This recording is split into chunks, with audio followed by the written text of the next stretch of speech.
जैसे महिलाएं हैं, महिलाएं बेचारी नहीं है। वो चिराग थे जो बुझ गए, हम रोशनी है, हवाओं से नहीं डरते। महिला आरक्षण 2023 हक या सिर्फ घोषणा?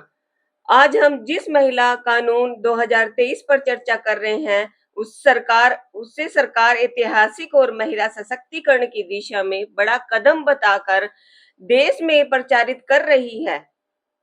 लेकिन अब हम इसकी वास्तविकता को देखें तो यह कानून महिलाओं के अधिकारों को तुरंत देने की बजाय उन्हें टालने का एक साधन ज्यादा प्रतीत होता है। सरकार कहती है कि लोकसभा और विधानसभा की 33% महिलाओं के लिए आरक्षित होगी। सुनने में यह एक बड़ा और सराहनीय कदम है, लेकिन असली सवाल यह है, जब महिलाओं को उनका अधिकार देने की घोषणा कर दी गई है तो उसे लागू करने में इतनी देरी क्यों? क्या देश की आबादी का हक भी राजनीतिक सुविधा और चुनावी रणनीति के हिसाब से तय होगा?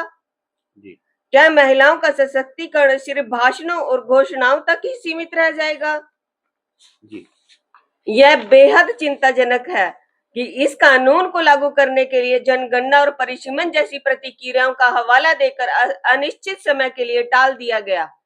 इसका सीधा अर्थ यह है कि सरकार की प्राथमिकता महिलाओं के अधिकार देने की नहीं, बल्कि मुद्दों की चुनावी लाभ के लिए इस्तेमाल करना है। आज देश की महिलाएं जागरूक हैं, शिक्षित हैं और अपने अधिकारों के प्रति सजग हैं। वे अब केवल वादे और घोषणाओं से संतुष्ट नहीं होने वाली। उन्हें सिर्फ कागज और अधिकार नहीं, बल्कि जमीनी स्तर पर अपनी वास्तविकता भागीदारी चाहिए। महिला कांग्रेस इस मुद्दे पर अपनी स्पष्ट और मजबूत मांग रखती है। महिलाओं को 33% आरक्षण का लाभ तुरंत प्रभाव से लागू किया जाए।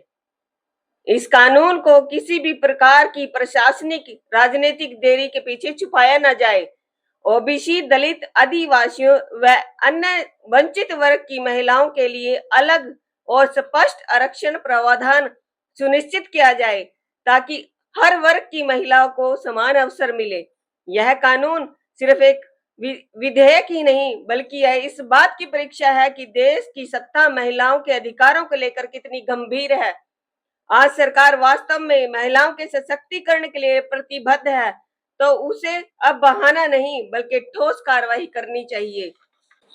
आज हम सरकार से सीधा और स्पष्ट सवाल पूछते हैं, जब महिलाओं को उनका हक देने की बात खुद सरकार ने की, तो फिर उसे लागू करने में इतनी देरी क्यों? क्या देश की महिलाएं सिर्फ चुनाव के समय याद आने वाली वोट बनकर रह जाएंगी? हम यह स्पष्ट करना चाहते हैं कि देश की महिलाएं अब चुप नहीं रहेंगी। वे अपने अधिकारों के लिए आवाज उठाना जानती हैं और जरूरत पड़ी तो संघर्ष भी करेंगी। यह अधिकार नहीं कि किसी की कृपा से नहीं, बल्कि संविधान और लोकतंत्र ने दिया है और वे इसे लेकर ही रहेंगी। मैं आपको बता देना चाहती हूँ कि महिलाओं के ऊपर, जैसे महिलाएं हैं, महिलाएं बेचारी नहीं है। वो चिराग थे जो बुझ गए, हम रोशनी है, हवाओं से नहीं डरते। अंत में मीडिया के माध्यम से यह संदेश देना चाहती हूँ कि महिलाओं के अधिकारों को अब और नहीं टाला जाए। समय आ गया है, वादों को हकीकत में बदला जाए। धन्यवाद।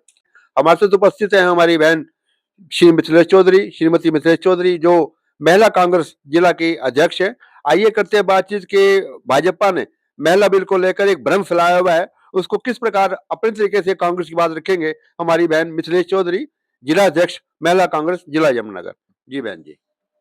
नमस्कार, मैं आप सभी सम्मानित मीडिया साथियों का स्वागत करती हूं और आपका आभार व्यक्त करती हूं कि आप आज इस बेहद महत्वपूर्ण मुद्दे को सुनने और देश की महिलाओं की आवाज को आगे बढ़ाने के लिए यहाँ उपस्थित हुए हैं।